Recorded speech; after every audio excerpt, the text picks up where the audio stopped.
जिरोदेखि हिरोसम्म बनेका अशोक दर्जीको मनै रुवाउने कहानी। अशोकलाई अब एउटा गीत रेकर्ड गरिसकेपछि बाटोमै छोड्छ भनेर कतिले उयो गर्थे, तर अहिलेसम्म हामी सँगै छौँ। हामी एउटै ठाउँमा बस्छौँ, एउटै ठाउँमा खान्छौँ। एआरलाई जस्तो गर्नुहुन्छ मलाई त्यस्तै नै गर्नुहुन्छ। हाम्रो ड्रेस पनि लगभग सेम छ। हामी दाजुभाइ जस्तै छौँ, केही चिजमा फरक छैन। म एउटा चिज भन्न चाहन्छु, दाई इज ग्रेट। थ्याङ्क यू दाई, थ्याङ्क यू सबैजनालाई। अशोकको त्यो यात्रा, जीवनको यात्रा नेपालका प्रिय बाल गायकबाट अब नायकको रूपमा उदाउँदै गरेका अशोक दर्जी फेरि एकपटक चर्चाको केन्द्रमा छन्। उनको पहिलो चलचित्र मनमिनाको धन आगामी कार्तिक 21 गतेबाट देशभर प्रदर्शनमा आउने भएको छ। यही फिल्मको ट्रेलर सार्वजनिक गर्ने कार्यक्रममा अशोकले आफ्नो जीवनका कठिन क्षणहरू सम्झिँदा भावनामा बग्दै थरथरी रोए। झापा जिल्लाको सानो गाउँमा जन्मेका अशोक दर्जीले सडकमा गीत गाउँदै जीवनयात्रा सुरु गरेका थिए। आर्थिक अभावका बीच पनि उनी सङ्गीतप्रति असाधारण लगाव राख्थे। यही लगावले उनलाई मनमिना धन ठुलो कि धन बिनाको मन भन्ने गीत मार्फत रातारात स्टार बनायो। टङ्क बुढाथोकीले फेला पारेका अशोक त्यसपछि चर्चाको शिखरमा पुगे, तर उनले बिताएका कठिन दिनहरू उनले कहिल्यै बिर्सिएका छैनन्। ट्रेलर रिलिज कार्यक्रममा मिडियासँग कुरा गर्दै उनले ती पुराना दिन सम्झिए। म साँच्चीकै सडकमा गीत गाउँथेँ, कहिलेकाहीँ पेट भर्ने पैसा पनि हुन्थेन। आज म यहाँ फिल्मको हिरो बनेर उभिएको छु, यो सपना जस्तो लाग्छ। यदि भन्दै गर्दा उनको आँसु रोकिएन। हलमा उपस्थित दर्शक र मिडिया प्रतिनिधिहरू पनि भावुक बने। फिल्म मनबिनाको धन अशोककै जीवन कथाबाट प्रेरित भएको बताइन्छ।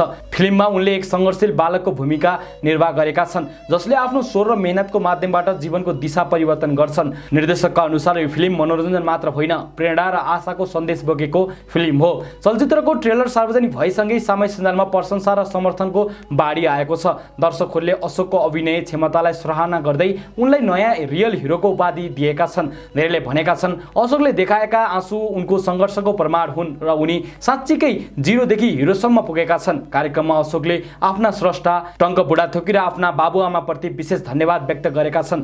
उनले यदि ती दिनमा ममा विश्वास गर्ने मानिसहरू नभएको भए म आज यहाँ हुँदैनथे। मेरो सफलता मेरो परिवार, मेरो माया गर्ने दर्शक र टङ्क दाईको हो। अशोक अहिले पनि सङ्गीत सिकिरहेका छन् र फिल्मपछि नयाँ गीतहरू ल्याउने तयारीमा पनि छन्।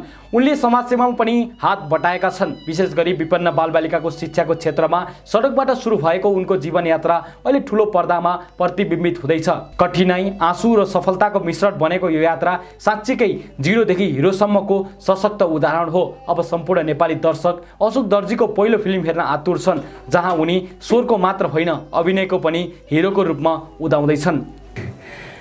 आज एकदमै मलाई नर्भस लागिरहेछ। अनि मैले नबिर्सिनुपर्ने कुरा भनेको म भाग्य दाइलाई सम्झिन चाहेँ, दिन्दुभक दाइलाई सम्झिन चाहेँ। अनि मलाई पढाउने म्यारिगोल्ड स्कुललाई पनि एकचोटि जोरदार ताली बजाइदिनुहुन्छ। अनि म एप्पल इन्टरनेसनल स्कुललाई पनि सम्झिन चाहेँ। सबैजनाले एप्पल इन्टरनेसनल स्कुललाई पनि एकचोटि जोरदार ताली बजाइदिनु होला। आज मलाई यो पर्दामा बिग स्क्रिनमा राख्नु भएको छ दादाले, किनभने लगभग म दाईसँगै छु। कतिले कुरा काट्थे अशोकलाई अब एउटा गीत रेकर्ड गरिसकेपछि बाटोमै छोड्छ भनेर कतिले उयो गर्थे, तर अहिलेसम्म हामी सँगै छौँ। हामी एउटै ठाउँमा बस्छौँ, एउटै ठाउँमा खान्छौँ। एआरलाई जस्तो गर्नुहुन्छ मलाई त्यस्तै नै गर्नुहुन्छ। हाम्रो ड्रेस पनि लगभग सेम छ। हामी दाजुभाइ जस्तै छौँ, केही चिजमा फरक छैन। म एउटा चिज भन्न चाहन्छु, दाई इज ग्रेट। थ्याङ्क यू दाई, थ्याङ्क यू सबैजनालाई। अशोकका कुरा सुनिराख्दाखेरि झन्डै हाम्रो आँखाहरू सायो र अशोकको त्यो